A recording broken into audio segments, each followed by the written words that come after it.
somebody who's doing it big time all around the world, our friend Tara Demren. And we also have joining with us today a nurse who is on the front lines, who is serving in San Francisco, who's part of a project that Tara is going to be talking with us today. And that nurse, his name is Brennan Bellevue. Welcome to the show, my friends. Thank you for having us, Saif. Thank you very much. Well, you can tell that I'm quite hype. It looks like I'm actually at an FIU football game. But Tara, you and I have known each other for a while, since when you were a student here at FIU. And Brennan, we've had a chance to get to meet before we went live. And so we're really excited about the conversation for today. Before we dig into why we're actually here, which is to learn about this extraordinary initiative that you've launched, Frontliners, Tara, and also to learn about the important work that you're doing, Brennan, wanted to start a little bit by finding out, how are you all doing? How are your loved ones? How are you guys hanging in there during these unbelievable times that we're living in? I'll start with you, Brennan. Well, it's definitely been an interesting time with the pandemic unfolding. I personally came from Canada. I actually moved down to the United States in November. And so all of my family and friends are actually still back in the United States. And as you know, the Canada-US border is closed. And so I'm actually unable to see my family or friends, but I'm staying very well connected using FaceTime, lots of texts and phone calls too. So I have daily chats with everyone that's close to me and make sure that they're doing well and trying to stay positive and support everyone around me. Thank you for that. Tara, how are you and your loved ones doing? We're good, thank goodness. I mean, we began to take precautions really early on.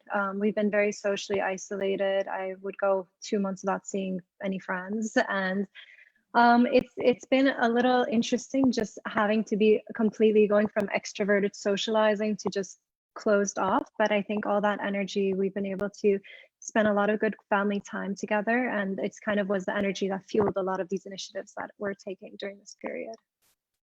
I'm glad to hear that. I'm glad to hear that. And so much of what we're going to be talking about today is actually centered around this new initiative that you've launched and the type of work that you're actually doing on the front line, Brennan. But before we get there, and we're gonna switch up some of the rules on Cafecito chat. We do something to start off.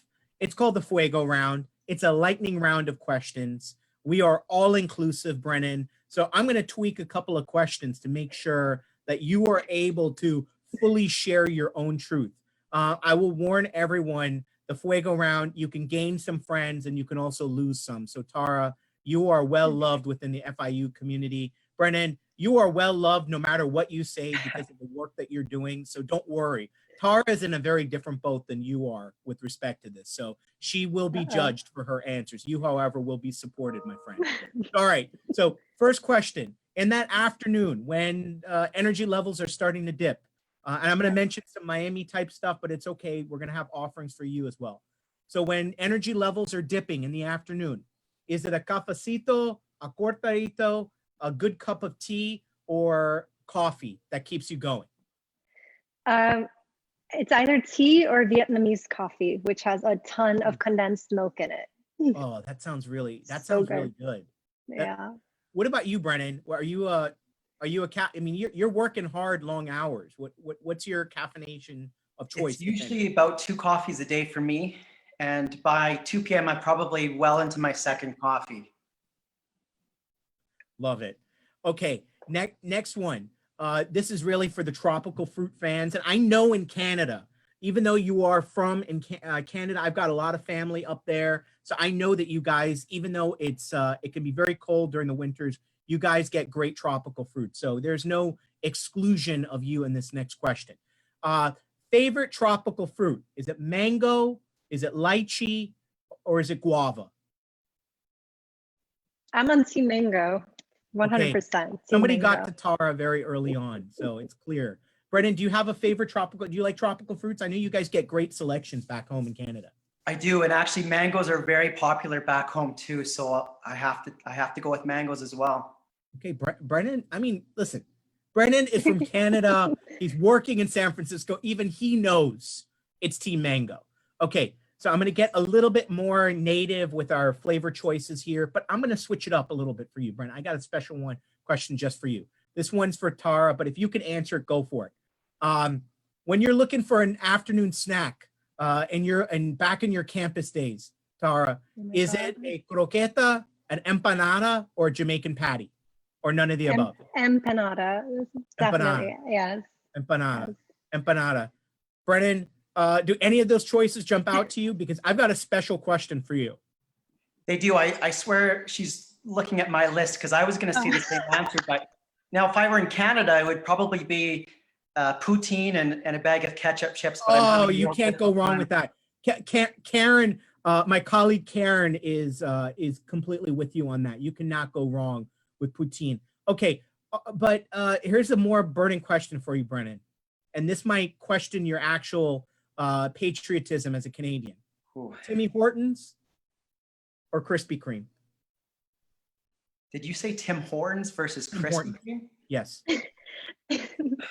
Well, I'm very aware of the audience that I'm in front of today. So no, don't listen. We don't want people to appease. No, I will say this. And this is also, Tim Hortons is actually owned by, it's an American-owned company right now, too. Headquartered in Miami right now, by the way. I cannot go wrong. So I will go down the middle. I will say a Tim Hortons coffee, but I have to go with the Krispy Kreme donut. Yeah. But you know what? My family and I, we spend some summers up there in Canada. You can't go wrong with Timbits. They're kind of like donut holes, but they're even better. And, you know, the beauty of it is I'm told they have no calories because I ate about 300. So, you know, is that true? You know what? I think we hide our nutrition facts a little bit better than maybe we do down here, but I'm not going to burst your bubble today, and I'll just let you believe in that. Yeah. I got some good health advice from Brennan about the 300 Timbits that I ate. Okay, what are you all listening to as far as music to feed the soul during these difficult times? What's on your playlists? Okay, so the surface answer is French indie pop, but I actually have been chronically listening to movie soundtracks, especially from Studio Ghibli soundtracks, which is the Japanese anime. So good. I like that. My kids have pulled me into the anime world. I have become a big fan of Demon Slayer, so which is actually really, really good. So you have to be a real anime purist to know Demon Slayer. It's on Hulu. Brennan, what are you listening to, my friend? So first off, I love country music. I'm a big Florida Georgia Line, Blake Shelton, Kenny Chesney kind of guy. But I do have to say, being from Canada, I have to pay my respects to our homegrown talent. I have a lot of Drake, The Weeknd, Justin Bieber, and maybe some Avril Lavigne on the playlist too. Got to rep. I mean, I know you're from Alberta, but if it's Drake, you got to represent the 6. It's the only way to go. The 6, and also Nickelback is where I'm from too. I know there's a lot of Nickelback haters out there, but I happen to be a big fan. But I feel like the thing about Nickelback, it's kind of like we have some artists that are from Miami. We own them. We're not backing down. Like, if you know, Nickelback's Canadian. Like, we own that. I mean, the same way Drake, who's got emerging GOAT status, I might get challenged on that in the chat. Well, but yeah, you can't go wrong, right? Okay, anything good that you all have read during these challenging times? Any good books or anything that has really spoken to you over these last 4 or 5 months? Any good? I know Tara well enough to know that Tara's an active reader. Brennan, I know that the long hours you're working. Anything that you guys have read? For myself, anyways, there's a fantastic book. It's called The Compound Effect. And I've had the chance I've read it before, but I decided to read it again. And it's all about making small changes in your everyday decisions that'll yield great exponential results long-term. So I feel like actually right now in the middle of a pandemic is a great time to kind of take a step back, recharge the batteries, and maybe reset your mindset and your approach to a lot of different things too. So tweaking the diet, maybe focusing on how you're spending money and just your everyday decisions. So that's been more of a heavier, but definitely a good book to take advantage of at this time. That sounds like a good one. I might have to definitely check that out. Tara, what have you been reading, my friend? So Yes, as you mentioned, I am an avid reader. However, during this quarantine, I feel like I've been so encompassed by the books that I've been working on that in order, like I took that creative energy of wanting to read and I've been actually funneling it into my art. So I've been nonstop painting. Haven't read as much as I normally am. So Okay. yeah. So one final fuego round question. Guiltiest TV pleasure, the show that you are most embarrassed to admit that you are watching or that you've watched. There's no judgment here. And I'm going to go ahead and share so that to start off, so no one feels like they're being judged. Yes, my family, we've watched Indian Matchmaker, and no judgment about it. It's phenomenal. It is exactly it is bookending the pandemic in the same way the Tiger King kind of started us off. So I'm going to go ahead and put that out there. So anybody who feels that, and people want to judge me, go ahead. Yeah, Anthony. Yeah, it's so bad, but you seem to have watched it, so you seem to know how bad it is. Brennan, Tara, anything? For Brennan, myself, you go. I'm gonna have to say, embarrassing. I did watch Tiger King all in one sitting, and it was one of those captivating shows that I just couldn't get enough of. I don't know what it was. It was almost Dog the Bounty Hunter meets Duck Dynasty meets a lot of different things, but quite captivating. And I might have to go visit Carol Baskin Zoo at some point in my life, make my way over to the East Coast there. My colleague Karen is friends on Facebook with Carol Baskin, so I'm just putting that out there so the world knows that. And she claims that she and I were at a conference once where we both met her. I don't remember that, but I also don't know how she became friends with her on Facebook before the Tiger King. I digress. Tara. Stay away from those tigers, I will say that. My friends got me back into anime, as I was mentioning, and I'm watching Attack on Titans. Oh, my kids are watching that as well. That's a good. How old are your kids? 14 and 12, but they're more like 40 and 50. So right, that's closer. Yeah, as time goes on, there's a compression in age range between my kids and a lot of the young folks that I've worked with. But so that's not. I don't think those are embarrassing, but those are. It's important as we are trying to navigate these uncertain times that we find those moments of release. Sometimes a little bit of silly TV helps with that, and I think that's actually a perfect pivot to the real reason why we're here today. I want to let both of you all know you survived the fuego round. Some people don't make it out of the fuego round. Some people actually have their videos turned off because of certain answers. And Brennan, you and Tara have survived. So congratulations on that. That's a mark of distinction on Cafecito chat. But the real reason why we're here today isn't some of the sort of happy chatter that we've been engaged in. That was much more so because we want to establish a human bond with you all and appreciate you through the awkwardness that's this Zoom technology. But in reality, the reason why we're here as a starting point, Tara, you and I have been connected since your days as an undergrad, and you'd reached out, and we've stayed friends and colleagues, and about all manner of different projects that you've been involved with. And I remember a couple of months ago, you started to share with some of your friends about this new effort that you're working on, that you were deeply, deeply inspired by people who are giving of themselves in a way that's really only akin to the type of effort that we would have seen during World War II or some other time of great uncertainty. And so my team and I said, we need to connect with Tara and we need to hear what she's up to, because she is a truth teller and somebody that is very plugged into the waves, if you will, of energy that are moving our world. So Tara, I want to start off with you and ask you a little bit about the journey that you've been on that led you to this very, very inspiring initiative that's Frontliners, that of course ultimately led to your points of connection with frontliners like Brennan. So can you give us a little bit of background of who you are and the work that you've been upon that led you to the launch of this new initiative that you're involved with called Frontliners? Yeah, definitely. Since a very young age, I was always into writing and creating and being able to capture certain feelings and kind of creating it into a tangible product, be it art, be it poetry, be it writing in general, articles.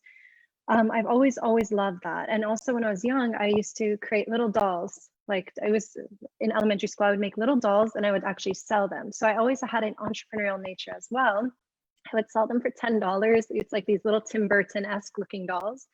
And fast forward several years, I mean, you know, I at FIU, I had incredible opportunities to get connected with a bunch of entrepreneurial professors, be it Startup FIU's Bob Hacker, of course, and the Honors College has provided incredible support towards my entrepreneurial nature as well.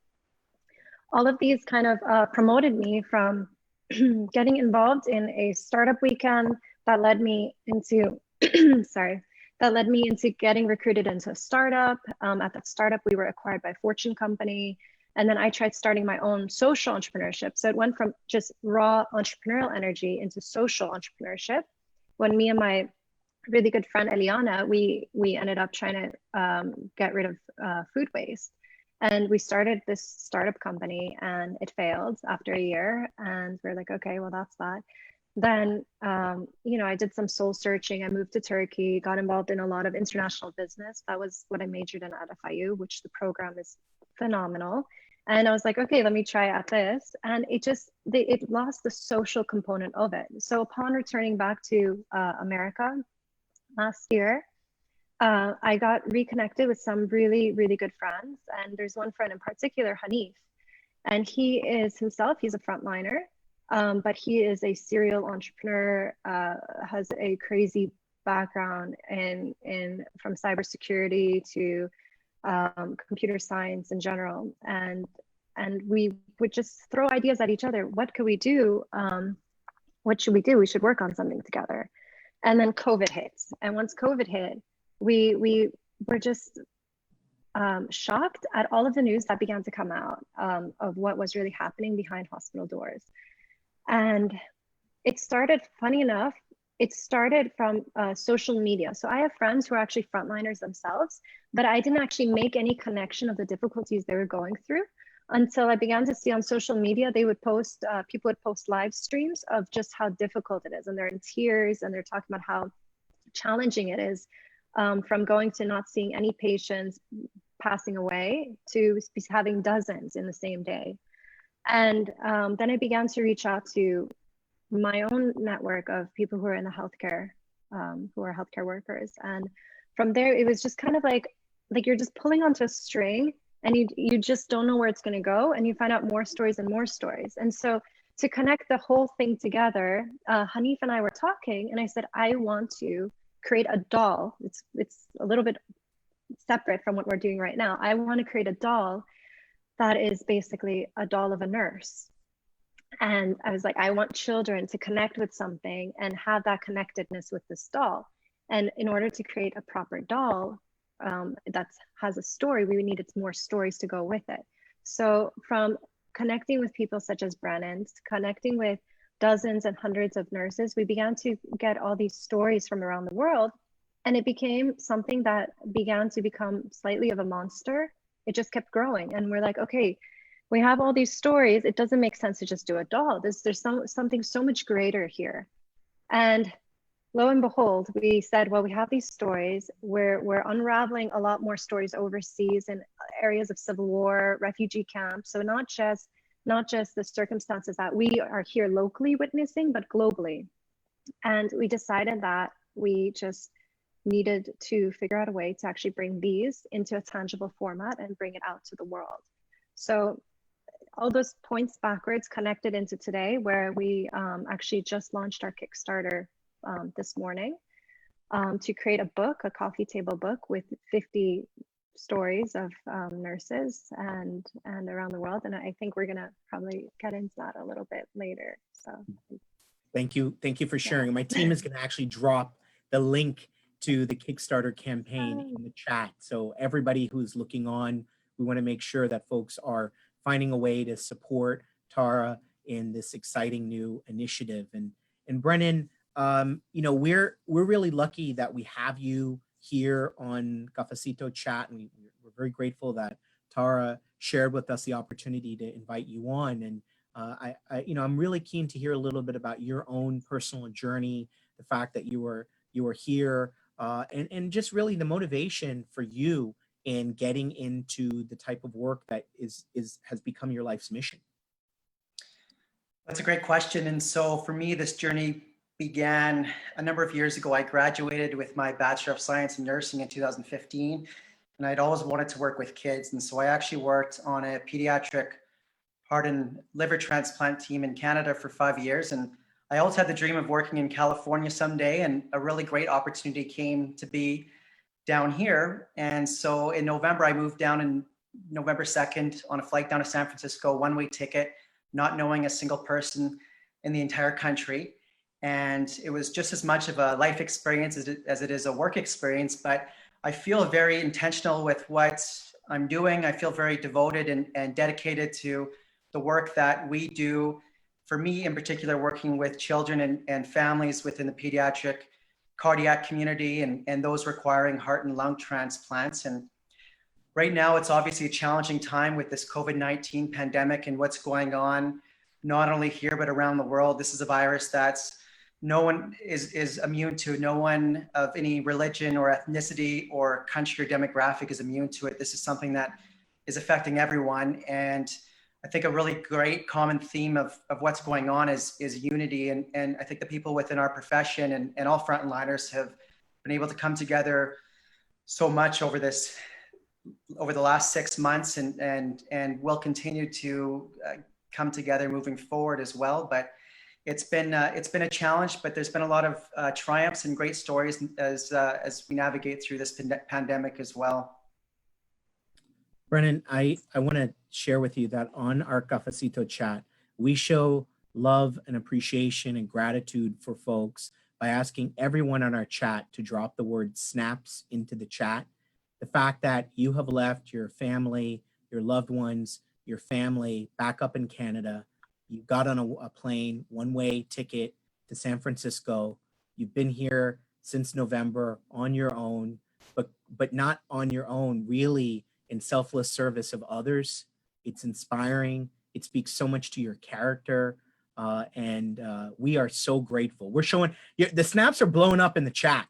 And that's our own version of a Cafecito high five. In Miami, we call it the bro hug, where we give a little bit of a dap. We know what that's about. But I want to tell you what you are doing right now out there on the front line, putting yourself in harm's way. And also, you shared before we went live, you are someone's child. You are loved. You are valued. And being away from your parents and your family and serving the community that you're in, the most vulnerable children who have gone through transplants and being there. Lots of love and respect for you, man. Lots and lots of appreciation for you. And Tara, so tell us, right? So you are, for those who don't know, right, there are very few people that really are kind of like a Renaissance person like Tara. She is an artist. She is a poet. She is a musician. She is a writer. She can go nerd deep in Excel strategy world, and then she can pivot and she can quote like Murakami. But within all of that, there's actually a theme: your commitment to common humanity, that there's the human element. Share with us, so you've been in, for somebody who's young in your career, you've been in multiple spaces. How did this assembly come together in your mind, this compiling for Frontliners? And can you define what this word Frontliners means to you, the essence of which is now being documented in this book that you're launching through your Kickstarter campaign? Break that down for me, my friend. So the way I see it is a frontliner is basically putting themselves after. They're putting society before they're putting themselves. And I feel like in this day and age, it's very important to recognize these kind of people, specifically because the immense amount of empathy that these people have, the connectedness that they have, and they're just, I mean, the ones that I've been fortunate to connect with, they're so giving that in today's day in media, you don't see that. You see people always putting themselves before anything else, and I feel that one of the things that really triggered me into doing something like this is because I've gone deep into the entrepreneurial tech realm. I have an amazing, network of people who are doing this stuff, and it's great and all to hear about what they're working on. But when I began to actually speak to healthcare professionals, which I just, I have my echo chamber of friends. When I began to kind of get out of that and began to connect with healthcare professionals from just curiosity, one story at a time, I began to realize, oh my goodness, these people are so disconnected from like the people that I've grown up to know. These people are these gems in the rough, diamonds in the rough that I mean, I personally haven't even recognized. And in a place when I lived in Turkey too, doctors get all of the a lot of the glory. I mean, no offense to any doctors or anything, but we specifically wanted to focus on nurses because of that disconnect of spotlight, that disconnect of honoring that happens. In my culture and a lot of countries' cultures, it's like you should go be a doctor, right? But there's something so honorable about being a nurse that I don't think I've ever heard those two like words next to each other, honor and nurse. So I guess it's a way of taking my you could say innate talents and then my entrepreneurial side of me that I've developed. And I saw that the biggest way I could create impact, like you said, Saif, was the humanity component of being able to really bring these together along with an amazing team. I think I have a couple of my interns on this call right now. They're actually from FIU. Shout out to the interns. Shout out. Yes. We absolutely, our team at FIU's Office of Engagement, we give much appreciation to interns. So they make the world move. They make it happen. They do it quietly. They move like ninjas, and they make it happen for so many of us. So I had to pause to shout out interns. And if you're looking to continue your internship, talk to us. We've got our talent development network. Tara knows all about it. But anyway, I digress. Yeah. So it was just a matter of connecting everything, and we saw this is the biggest way we could create an impact. We're behind the lines. The only thing we are told to do is stay indoors, and yet for some reason, I mean, it makes me angry. I'm sorry, but like for some reason, we're not capable of even staying indoors. Yet you have this other side of this population that is basically rising up every single day, risking their lives, disconnected from their family. Can't even have their own social life because they're afraid of infecting their friends, even though their friends might be inviting them, hey, let's go out, So that amount of dedication, that amount of just courage and just bravery completely shocked me because, we don't see this right now. Why is this pandemic taking off in I'm sorry, in like Miami, why is it just starting? It's unbelievable. Yeah, so we're behind the liners, and a lot of us fail at just having to stay indoors. These guys are the frontliners, and they're told to do things that they have never even signed up for, and yet they're doing it with kindness, they're doing it with love, they're doing it with care, and they're doing it with courage.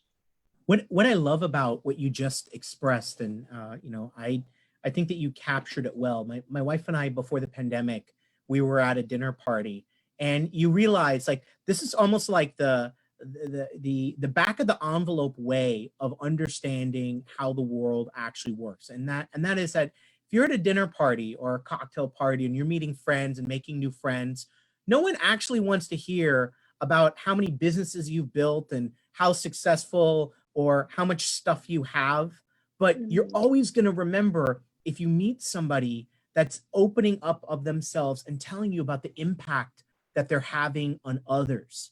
And we all know, right? You go to a dinner party and somebody's older aunt is there, and then they break it down and they're like, did you know that so-and-so's aunt was a teacher for 45 years, and she was at it in a rural part of the Dominican Republic. And you're like, that's amazing.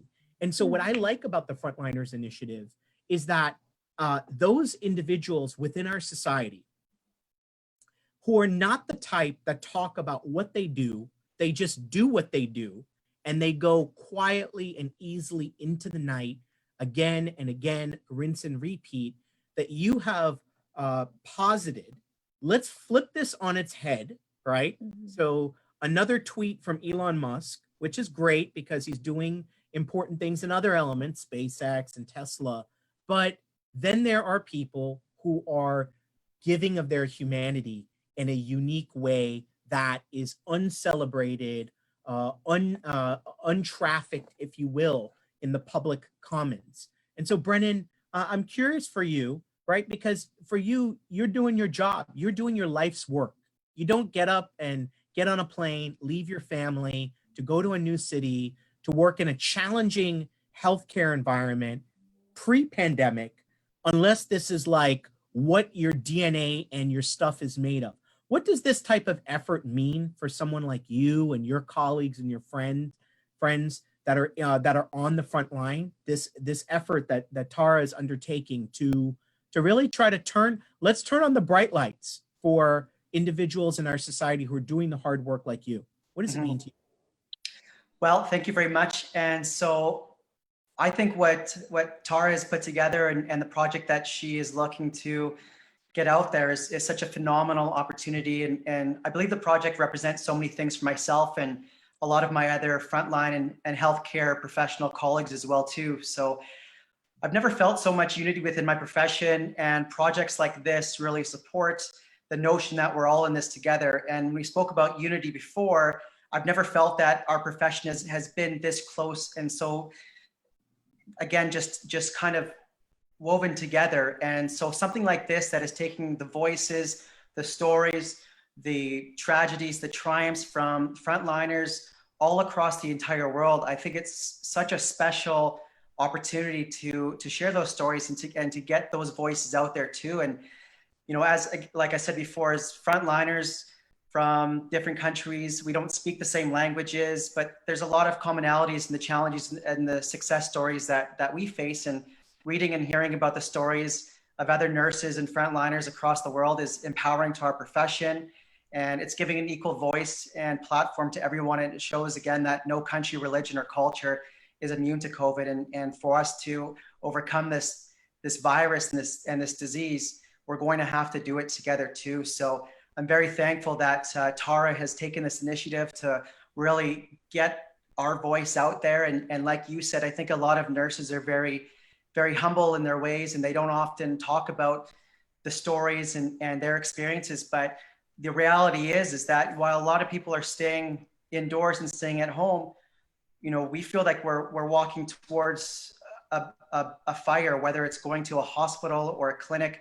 We know that the COVID-19 virus is in a location that we are directly walking to and taking that elevator or the stairs and walking onto the unit where we know this virus is located, and everyone else is essentially staying away, which is what we need and what we want. But there's a lot of courage and a lot of bravery that I think is going unrecognized, and it's happening all across the world. So I'm very proud of Tara for this initiative, and I'm just so excited to see the final product and to help everyone get their voices out there.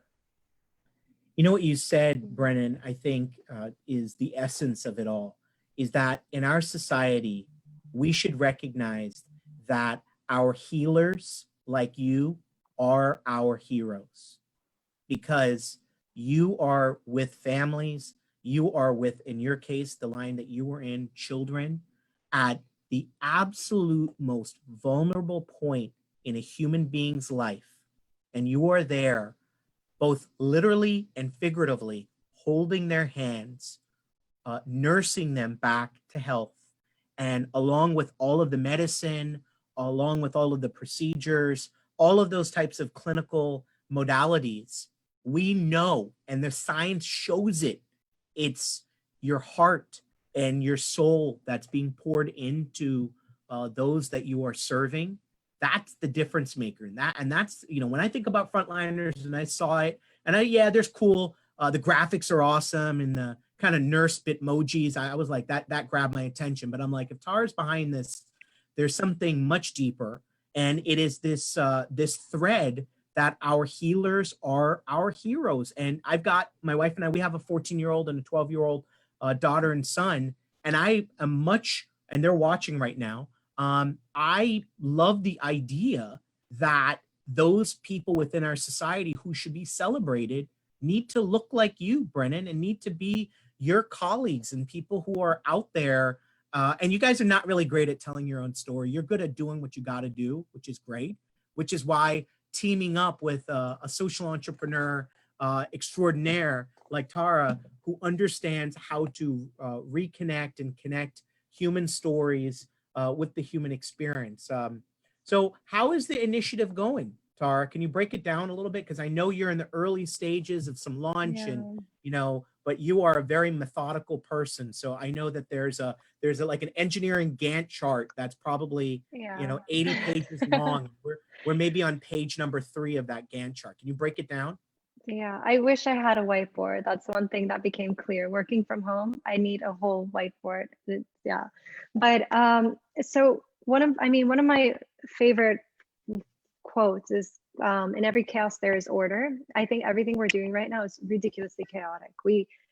There's so much lack of structure in what we're doing, and a lot of it has to do with winging it because we don't know what we don't know. And just how I began to find out about these healthcare worker stories and understanding it was all completely emergent. There was no, this is the end goal. Everything just kind of one thing led to another, and built this momentum. So there is a huge lack of structure in what we're doing, but in it, we were able to create really, really good processes that's helping us get through everything.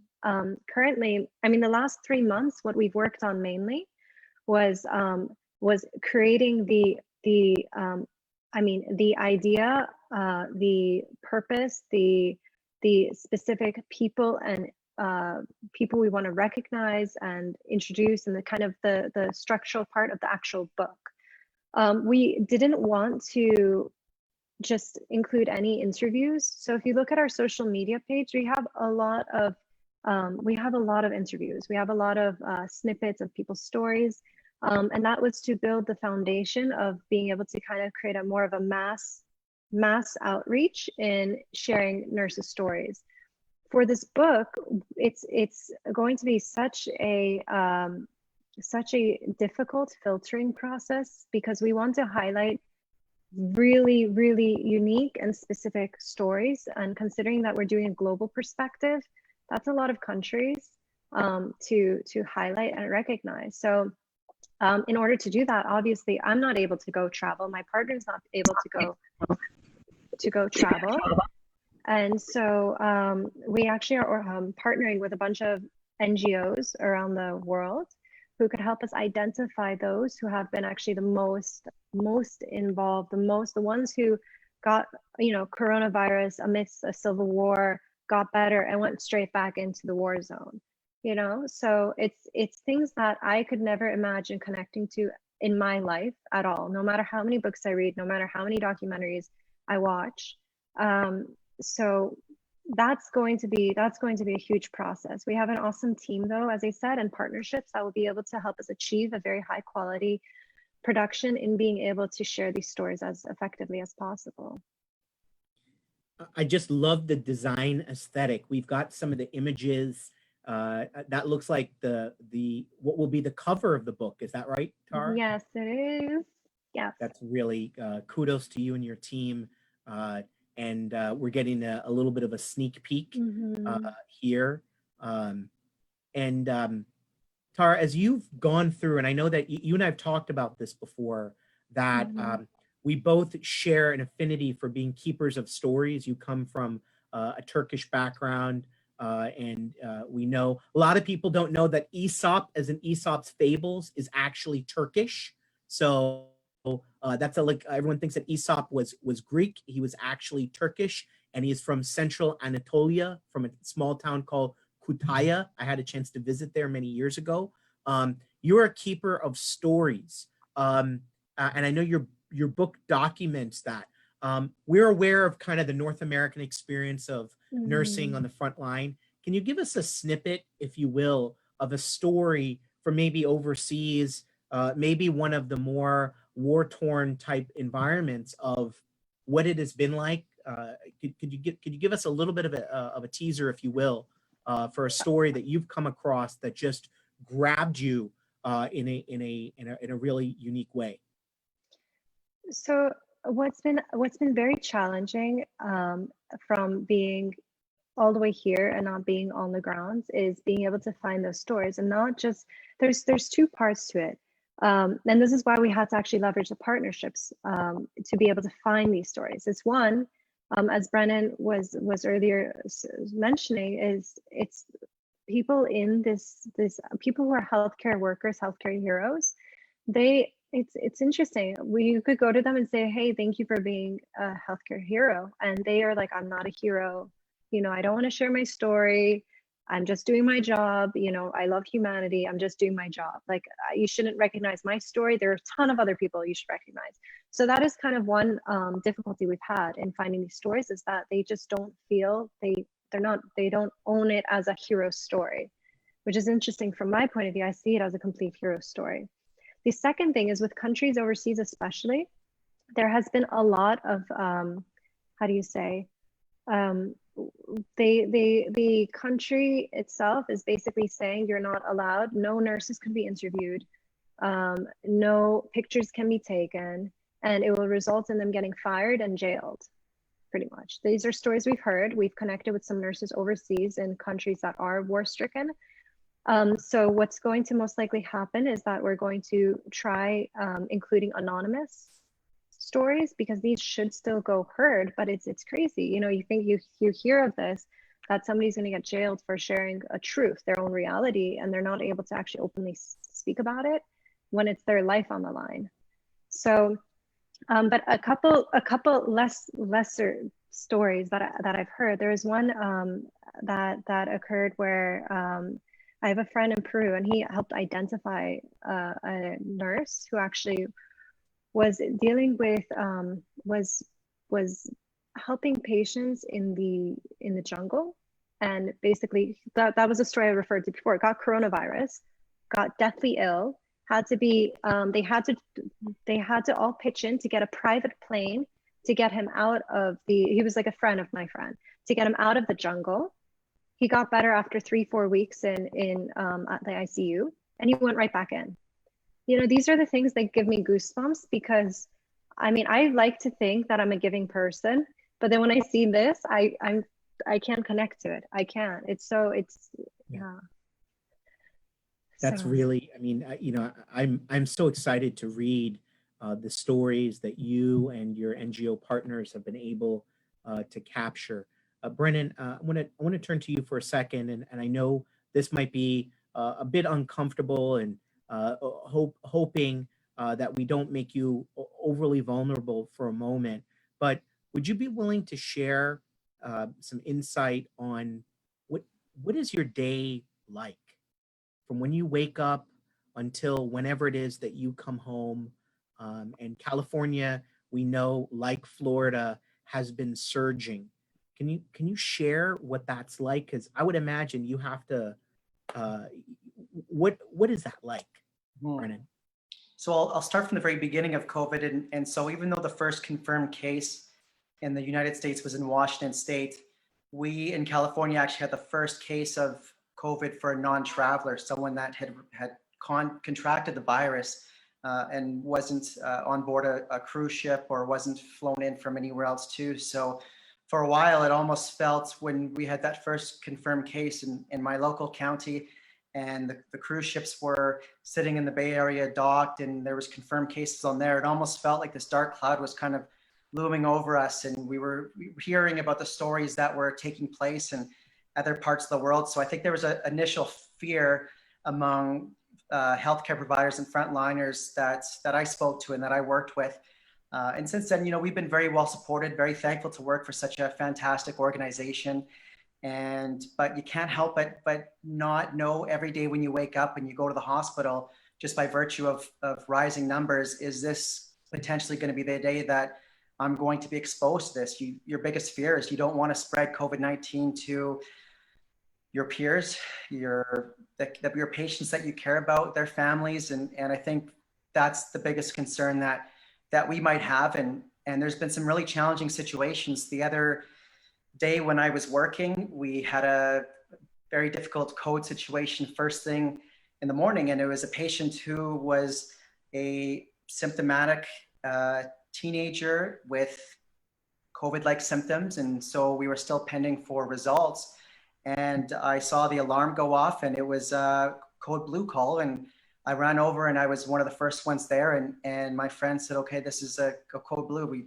We don't have a pulse, and this patient's not breathing. And, you know, at that time, you know, we do have surgical masks and visors as well too. But, you know, it didn't have time to quickly run and get an N95 for myself before I jumped in that room. It was almost a split-second decision of, you know, do I quickly run and go get the N95, or do we start doing compressions and CPR right now?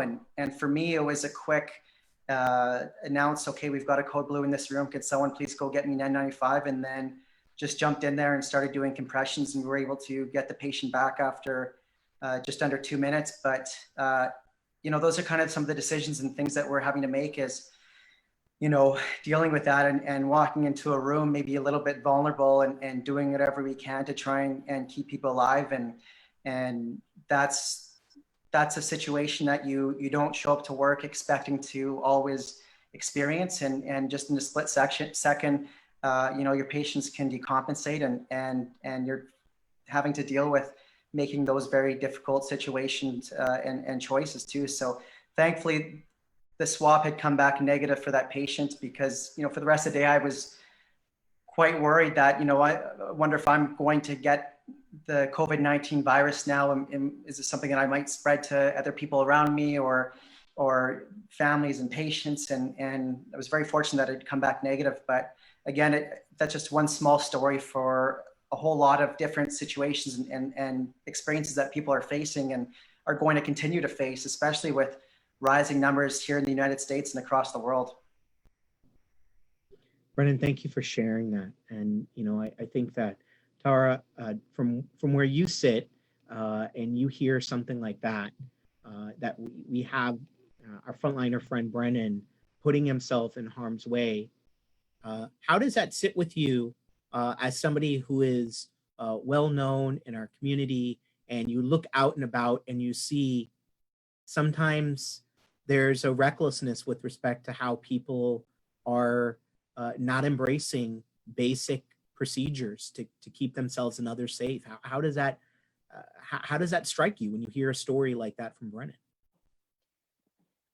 It creates a huge, deep-seated hurting and sadness and disappointment. I want to emphasize the disappointment, because it's what I was seeing amongst even my friends is they're so preoccupied with only their individual consequences that they don't realize that there's a second or third degree consequence that they're causing.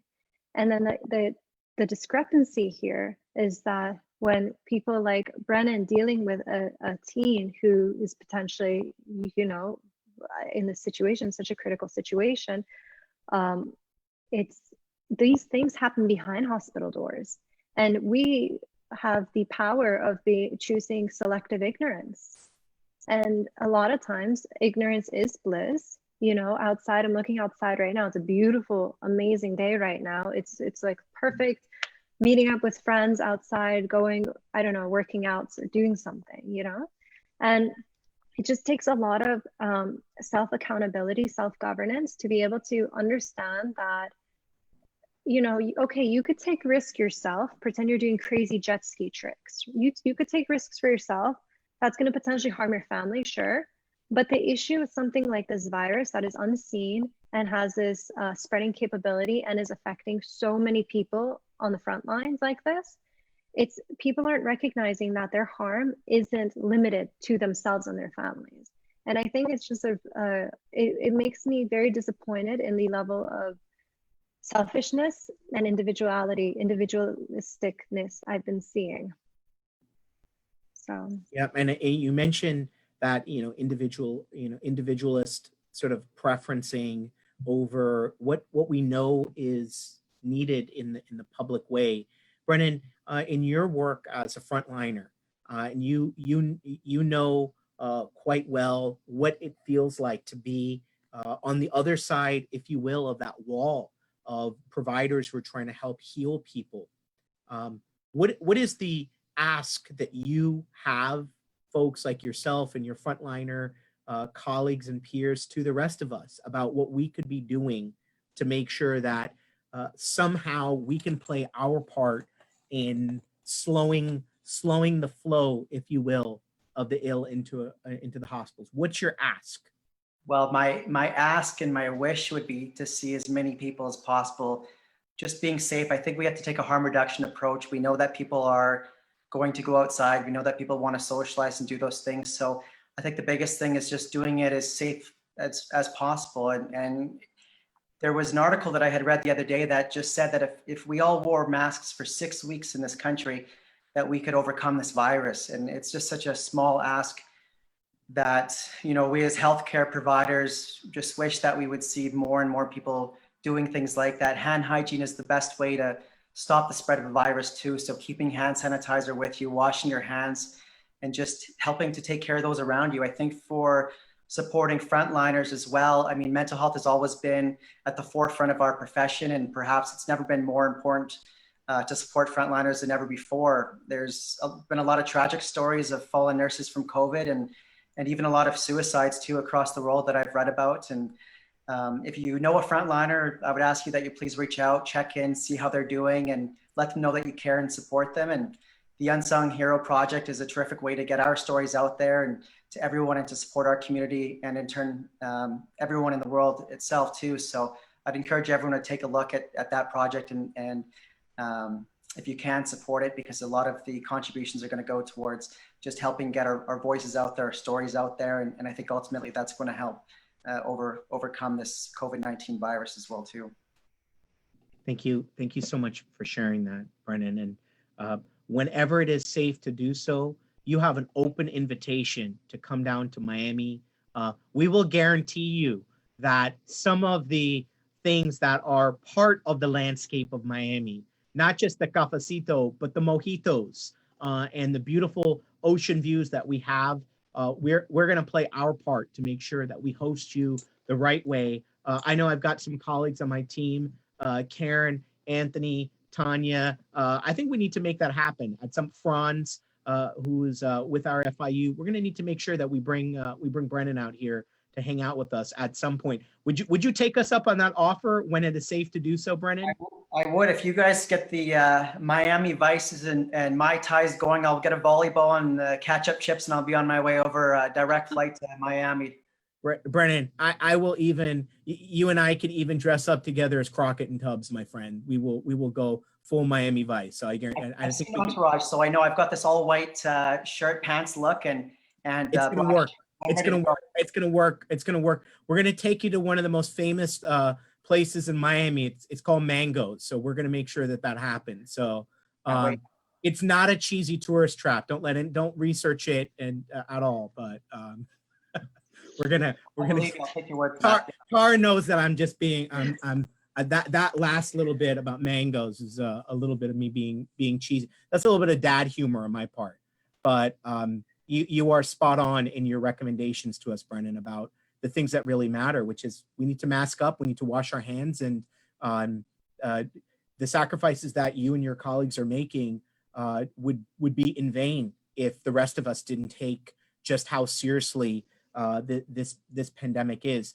Tara, we're almost to the end of our Cafecito chat. I've got still maybe a drip more in my Cafecito cup, but I'm wondering, from where you stand, what can we all do to be helpful with this new initiative, this new project that you're working on? What can the rest of us do, and what can your Panther family do to get engaged and to be connected with the good work that you're doing with Frontliners? Thank you, Saif. The main thing with this is to get it in front of as many people as possible. The main purpose of this is it can only be as strong as how many people become aware of these realities that are left behind hospital doors. I mean, we have this Kickstarter page up, so supporting it if you can, or sharing it with either healthcare professionals or getting a book for one of your friends who might be a healthcare professional. It would be a very meaningful kind of gift. Even on the Kickstarter, we are actually also launching an application separately. I didn't mention that before because the book is only limited to 50 stories, but we actually want it to be able to recognize millions of frontliners globally. So we are rolling out a geolocated user-driven app. So even if you go support $1, you have access to this application. So anything regarding that would help, sharing it. And then on the Kickstarter page, we also created a little thank you card that even if you don't support the Kickstarter, you could go download and send it to a healthcare professional, please, because that is the entire purpose of this, is really to recognize them. So as Brennan was mentioning, you know, a lot of nurses, a lot of healthcare professionals in general, their morals are running really low. They're on the verge of burnout, a lot of them. The healthcare system is going to get a huge hit in the upcoming couple of years. Think of the post-traumatic stress that's going to happen. So anything that we can do now to prevent that, to be able to check in, to show that we are listening and that we care, being proactive now, I think is really critical. Some people asked us, why aren't you doing this a year later? You know, when all of it is done, it's like, well, when it's done, people aren't going to want to remember these memories, but guess what? You're going to have millions of nurses, millions of healthcare professionals who have this baggage for the rest of their lives. And so I think it's the littlest thing that we can do, just sharing it, checking it out, downloading that thank you card and sending it, you know, all of these little things are really important. So Thank you for sharing that. I'm going to go ahead and say right now in Cafecito chat that I am going to go on as soon as we're done, and I want to buy a book and send it to my colleague who's at FIU, Bridget Pelaez, who is a nurse who helps to run our COVID testing center. And I'm going to challenge somebody who's generally the one person I can challenge when this stuff happens. I'm challenging Karen. Karen, who are you going to buy a book for that's out there? Karen, I'm getting one for Bridget Pelaez. Who are you getting one for? She's going to respond in the chat. I know she's thinking up a name. Oh. My cousin, she's buying one for her cousin who works at Jackson ER. Tanya, who are you getting one for? Are you getting one for your homie who's the OB-GYN? Who are you getting one for? Such a weird thing asking Zoom. My best friend TJ. There you go. Okay, so the Cafecito chat. Franz Williams, who are you buying a book for? I feel like my mom. There you go. All right. Cafecito chat has answered. We are trying to play our small part. And truthfully, and also Dr. Jessica Alvarez. Wow. That's there are other people that are on Cafecito chat. I don't want to put anybody in a pickle, but we're going to be sharing more about this afterwards. And so we thank you both for coming on here. My Cafecito cup, here it is, you know, Brennan, you've heard us talk about them, has come to an end. And so that means that our show's about to wrap up. But before we do, we would like to ask both of you to share some final words of wisdom for everybody who's looking on, anything that you'd like to say. And I'm going to start with you, my friend Brennan. Well, thank you very much for the opportunity to be with both of you guys here today. I really enjoyed it. And my final thoughts are, we are all in this together, frontliners and everyone in this entire country and across the world too. So we can overcome this. I know we will. Unity is such a strong thing, and a project like this is something that just empowers people. It gives us a positive perspective on an otherwise very difficult situation. And I hope that everyone is continuing to stay safe, stay home, and support one another. And a big hello to everyone back in Canada and my friends across the United States and all over the world too. So I miss everyone, and I hope that everyone continues to make the most of this really great opportunity to kind of maybe hit the reset button, recharge those batteries, and take some time for yourself. I think this is a really good opportunity if you're able to treat it as such, to maybe hit those fitness goals or do those home renovations. There's a lot of really great things you can do with this time. So make the most of it, stay safe, and support your healthcare frontliners and everyone else out there doing a fantastic job to keep you all safe. Thank you so much, Brennan. Thank you. Thank you. Very, very moving words from you on the front line to all of us. And Tara, final words of wisdom. So the way that one of the life mottos I live by is never touch anything with half your heart. And what I've noticed is that these healthcare workers, they don't touch anything with half their heart. They're all in. They're probably the most full-hearted people I've ever met. What we can do, the only thing we can do really, truly from behind the lines, from behind the safety of our doors, is recognizing them for their courage, what they've done, their bravery, the sacrifice that they're doing, and they're doing it in such a unpronounced, unsung way. They're not going and sharing this. And so it's our job, it's our responsibility as a society to be able to recognize this for those who don't recognize it themselves. They just go on their daily business. And for us, after speaking to hundreds of nurses, as Brennan has mentioned, the number one thing we can do is share and listen to their stories and honor them in this way. We're launching this book, we're launching this application just for that purpose. So if you could share it, if you could support it in any way, or just recognizing it, connect with your healthcare workers in your network, and just really recognize them. They're never going to ask you for it. This is my job. This is your job to do this as society. Collectively, we need to get through this in a quicker, positive, proactive manner. So, yeah. Thank you. Well said. And I like that, because it means that even folks who are not on the front line, we're able to stand and show our support. Brennan is masking up and going to serve families and children who need it most. And Tara is saying to the rest of us, all you need to do is post us on the gram and get out there and maybe make a TikTok video about it. I mean, Brennan, that doesn't seem like a very fair form of exchange in our society, that you're actually masking up and going out there onto the front line. And our friend Tara is telling me, hey, Saif, all you need to do is post about this on Instagram and try to, is that a fair exchange? Are we going to have to address that at a later point in time? Yeah, I don't need a calculator to know that one doesn't quite add up, but we'll go back to the drawing board and figure. We're gonna have to settle that one post-pandemic here in Miami, my friend. Exactly, over Mai Tais in Miami Vice. I think that is for sure. That is absolutely for sure, and I think that is a beautiful way for us to end. We express loads of gratitude for you, Brennan, and what you are doing along with all the frontliners. And Tara, we celebrate you. We are so proud of you that a Panther is out there leading the charge. Yep, dropping some snaps there. But we always close out our Cafecito chat with an inspirational quote or saying that really captures the essence of the day. And our team, usually Mr. Anthony Teague, is the one who curates and finds. So let's see what inspirational quote or saying we've got today. Who do we have? And it's our friend Brennan. And Brennan had said, we're not any more immune to this virus than anyone else. We're worried about contracting COVID-19 just like everyone else is. And what's even more worrisome is that we don't want to spread it to our families, friends, or patients.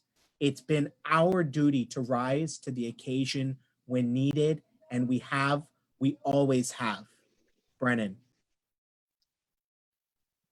Thank you, my friend. That photo almost looks like you're in Miami, man. We could just, I could get my kids to get rid of Photoshop there, and you'd look like you're south of Fifth. We'll take you there when you're here. Don't worry about that. Get to work. I love it. For sure. But thank you that's a very, very powerful quote, and it looks like that might be a part of the Frontliners book. And so, Cafecito chat has come to an end, but the work of supporting Frontliners has not. So please make sure for everybody who's looking on today that you check out the information that's been shared today by Tara. We're going to continue to push it out. Cafecito chat also continues all this week. Tomorrow, we have another FIU alum, my friend, a mentor of mine, Howard Shore. He's a leadership guru. He's written a new book. I've forgotten the name of the book, but I did pre-order it. Tanya, what's the name of Howard's new book? You can drop that in the chat. And then on Friday, we have another member of our FIU family, Dr. Nashira Williams, who leads our Women's Center. Tara, you might have met Nashira during your time here at FIU. She is an all-star. The work of our Women's Center is second to none in leading the charge on scholarship, research, and so much more on behalf of women and stakeholders at our FIU. Howard's book is called The Leadership Launchpad. I like that. That's a cool name. So got a lot of reading this weekend now coming out of this. So we welcome that. And we welcome the fact that both of you were with us today. We're looking forward to all the good things that happen with Frontliners. And with that, Cafecito chat has come to an end, but we've got a theme song that's been gifted to us by our friends at Guitars Over Guns, a local nonprofit that teaches high school kids how to play musical instruments all throughout South Florida. And our friend Chad Bernstein actually gifted us this theme song. And so without further ado, they're gonna play it. If you feel the need to move your head and your body and your soul to the music, I'm not gonna stop you. I have no rhythm because I'm a dad and that's what dads do. We just move very awkwardly. So I'm gonna do that to the beat. And I wanna thank both of you for being on Cafecito. Thank you so much. Thank you very much. Thank you. Here's the music. We're